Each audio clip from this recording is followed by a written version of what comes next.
Hello সবাইকে। আজকে আমরা দেখব কিভাবে একটা প্লাগইন অথবা থিমকে আমরা ট্রান্সলেশন রেডি করতে পারি। হ্যাঁ, যারা ট্রান্সলেটর তারা যেন ইজিলি ট্রান্সলেট করতে পারে আমাদের প্লাগইনগুলো। তো আমরা ফ্রি প্লাগইনগুলো তো যে কেউ ওয়ার্ডপ্রেসের ডিফল্ট যে ট্রান্সলেট ওখানে গিয়ে করতে পারে, কিন্তু প্রোগুলো তো করতে পারবে না এখান থেকে। হ্যাঁ, প্রোয়ের জন্য তাদেরকে ট্রান্সলেট ফাইল লাগবে। হ্যাঁ, ট্রান্সলেট করার জন্য তার ওই স্কোপটা লাগবে।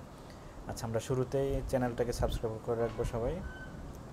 আর আমি আজকে ট্রান্সলেশনটা দেখাবো, আমি এই প্লাগইনটাতে দেখাবো। হ্যাঁ, আমার যে প্লাগইনটা আছে হাইড অ্যাডমিন নোটিশ, এটা সবাই ট্রাই করার ইউজ করার চেষ্টা করব। এটা কি করে ড্যাশবোর্ডে সকল নোটিশ রিমুভ করে দেয়। হ্যাঁ, বিরক্তিকর নোটিশগুলো। আচ্ছা, ট্রান্সলেশনগুলো আমরা কীভাবে করতে পারি, ট্রান্সলেশন রেডি কীভাবে করতে পারি, আমরা WP-CLI কমান্ড ইউজ করতে পারি। ঠিক আছে, এটা করলে কী হবে, আমাদের প্লাগইনটা তো নর্মালি ইংলিশে থাকে, অন্যান্য ল্যাঙ্গুয়েজে যদি আমরা দেখাতে চাই, হ্যাঁ, যেমন এটা যেমন ইংলিশ পেজ, আমি যদি বাংলাতে গেলে বাংলাতে যেন সব কন্টেন্ট আসে, এগুলো ট্রান্সলেট করতে হয়। হ্যাঁ, সো প্রো প্লাগইনগুলো ট্রান্সলেশন রেডি করতে হয় অন্যভাবে। হ্যাঁ, ফ্রিগুলোতে ইজিলি হয়ে যায়। সো আমরা কীভাবে করব, এই কমান্ড ইউজ করে আমরা করতে পারি। ঠিক আছে, এখন এই কমান্ডের ইউজটা কি, WP-I18N মেকপট, এটা মনে হয় ইন্টারন্যাশনালাইজেশন খুব সম্ভবত। হ্যাঁ, মাঝখানে 18 দিয়ে বোঝায় কি, আই এবং এন এর মাঝখানে 18টা ক্যারেক্টার আছে। ঠিক আছে, আচ্ছা, এইটা দিয়ে ইউজ হবে। কীভাবে হবে, WP-I18N মেকপট। হ্যাঁ, এটা সম্ভবত ইন্টারন্যাশনালাইজেশন হতে পারে। আচ্ছা, এই কমান্ডটা দেওয়ার পরে আমি কী করব, বলবো যে কোথায় এটা করবে। এটা ডট মানে কারেন্ট ডিরেক্টরি, আর এটা হচ্ছে এই ডিরেক্টরিতে গিয়ে সে ফাইলটা ক্রিয়েট করবে। ঠিক আছে, এটা আমার প্লাগইনের নাম দিছি .pot। আচ্ছা, আমরা একটু দেখি আগে, এটা হচ্ছে আমার প্লাগইনটা। কমান্ড হচ্ছে কি, এটা WP ইন্টারন্যাশনালাইজেশন মেকপট। দেন আমি ডট মানে কি, আমার প্লাগইনের যে যেখানে আমি আসি। হ্যাঁ, আমার প্লাগইন যেমন এটা হচ্ছে প্লাগইনস ফোল্ডার, এটা হচ্ছে WP কন্টেন্ট ফোল্ডার। ঠিক আছে, প্লাগইন অ্যান্সার ডট গেলাম, এই প্লাগইন ফোল্ডারে গিয়ে ডট লেখা মানে এই ফোল্ডারের মধ্যে সে এই ফোল্ডারে যা আছে সব কিছুকে সে ট্রান্সলেশন রেডি করবে। কি করবে, আমার এই প্লাগইনের যে ফোল্ডার, এখানে যতগুলো ফাইল আছে PHP ফাইল, এই সবগুলো ফাইলের ভিতরে ট্রান্সলেশন করার মতো যে স্ট্রিংগুলো পাবে সেগুলো নিয়ে নেবে, নিয়ে আলাদা একটা ফাইলে রাখবে। হ্যাঁ, কোথায় রাখবে এটা বলে দিতে হবে। ডটের পরে আমি বলে দিচ্ছি কি এইখানে রাখো। হ্যাঁ, এখানে রাখো মানে কি, ল্যাঙ্গুয়েজেস ফোল্ডারটাতে সে রাখবে এখানে, এটার ভিতরে একটা ল্যাঙ্গুয়েজ ফোল্ডার বানাবে। দেন আমার এই নাম দিয়ে ফাইলটা ক্রিয়েট করবে। হ্যাঁ, এখানে আমার সব ট্রান্সলেটেবল স্ট্রিংগুলো থাকবে। আমি যদি একটু যাই, আমি এটা রান করে, ঠিক আছে, রান করার কী হলো, ক্রিয়েট হয়ে গেলো এই যে ল্যাঙ্গুয়েজ, এখানে আন্ডার এটা ক্রিয়েট হয়ে গেলো। হ্যাঁ, এখানে আমার প্লাগইনের সব স্ট্রিংগুলো এখানে চলে এসেছে। ঠিক আছে, যেগুলো ট্রান্সলেটেবল। হ্যাঁ, মেসেজ আইডি, এটা হচ্ছে স্ট্রিং। ঠিক আছে, আচ্ছা, মেসেজ স্ট্রিং, ওকে, মেসেজ আইডি। ঠিক আছে, এটা ট্রান্সলেটেবল ফাইল, এটা হচ্ছে টেমপ্লেট ফাইল। হ্যাঁ, ওকে, এটা হয়ে গেল। এখন আমরা একটু দেখি, এটা যে আমরা ক্রিয়েট করলাম পটটা আসলে কি, পট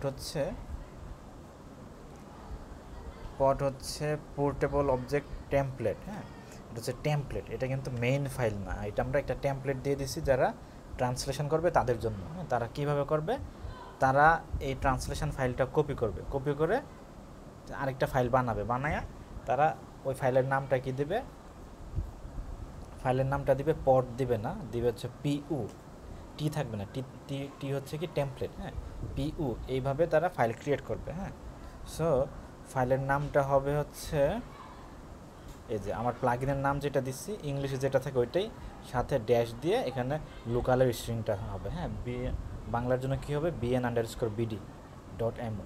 সো ওই ফাইলে সে যা যা লিখবে তাই আমার ট্রান্সলেশন হয়ে যাবে। হ্যাঁ, এখানে এই মেসেজ স্ট্রিংয়ে যা লিখবে ওইটাই ওই লোকালের জন্য দেখাবে। ঠিক আছে, এটা হচ্ছে পট এবং PU এর মধ্যে পার্থক্য। আমরা এই কমান্ডটা ইউজ করে করতে পারি। ঠিক আছে, এখন আমরা যারা অ্যাসেট বিল্ড করি, অ্যাসেট বিল্ড প্রসিজারে ফলো করি, হ্যাঁ, যারা প্লাগইনে অ্যাসেটগুলো আমরা কী করি, যে সোর্স ফোল্ডার কাজ করব, দেন বিল্ড করলে এটা অ্যাসেট ফোল্ডারে চলে যাবে বা ডিস্ট ফোল্ডারে চলে যাবে। যারা এই কাজগুলো করি তাদের জন্য কি হবে, আমরা অ্যাসেট বিল্ডিংটা করতে পারি ওয়েব প্যাকের মাধ্যমে। ঠিক আছে, সো আমরা ওয়েব পেজটা রান করাই কীভাবে, যে স্ক্রিপ্টে ড্যাব বা বিল্ড এই কমান্ডগুলো থাকলে আমরা এখানে বলে দিই যে আমরা npm রান ড্যাব দিলে এটা চলবে, npm রান বিল্ড দিলে এটা চলবে, ঠিক আছে। আমরা ওয়েব পেজ ইউজ করি, হ্যাঁ, ওয়েব পেজ এই কাজগুলো হয়। আচ্ছা, এখন আসি, আমি যদি চাই এই কমান্ডটা আমরা বারবার দিব না, ঠিক আছে, আমি কাজ করতেছি এবং npm রান ড্যাব দিলাম, সে অটোমেটিক ট্রান্সলেশন করে ফেলবে। অথবা আমি npm রান বিল্ড দিলাম, হ্যাঁ, প্লাগইন রিলিজ করার আগে দিলেও কি হবে, অটোমেটিক সে আমার পট ফাইলটা জেনারেট করে দিবে, হ্যাঁ, আমার নতুন করে এই কমান্ডটা দিতে হবে না। সেক্ষেত্রে কী করবো, হ্যাঁ, সেক্ষেত্রে আমরা একটা প্যাকেজ ইউজ করতে পারি, প্যাকেজটা হচ্ছে wp pod। এই প্যাকেজটা আমরা ইউজ করতে পারি, হ্যাঁ, প্যাকেজটা হচ্ছে এটা wp pod। এখানে বলা আছে যে generate pod file for WordPress plugins and themes, হ্যাঁ, কীভাবে ইউজ করবো আমরা, এটা ইনস্টল করবো সেভ ড্যাব ডিপেন্ডেন্সি হিসাবে, হ্যাঁ, এটা প্রোডাকশনের জন্য না, ডেভেলপমেন্টের জন্য। ওকে, এটা দিয়ে আমরা ইনস্টল করবো, করার পরে ইনস্টল করলে কী হবে, আমার এখানে চলে আসবে ড্যাব ডিপেন্ডেন্সি হিসাবে চলে আসবে এখানে, ঠিক আছে, নো প্যাকেজ সেশনে। আচ্ছা, তারপরে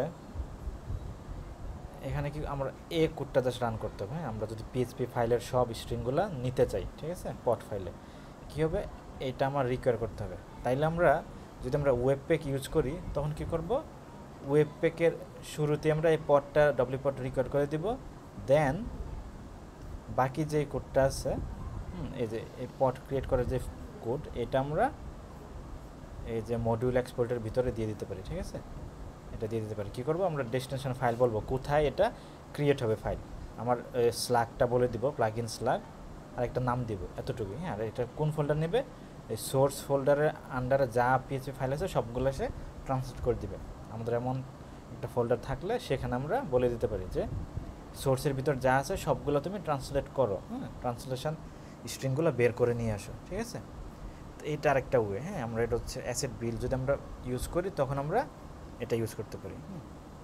তো বেসিক্যালি হচ্ছে কি, এই WPCL কমান্ড দিয়ে আমরা পট ফাইল ক্রিয়েট করতে পারি, হ্যাঁ, যেন ট্রান্সলেটররা এটা ইউজ করতে পারে। ঠিক আছে, সবাইকে থ্যাংক ইউ, সবাই ইউজ করে ট্রাই করবো, থ্যাংক ইউ।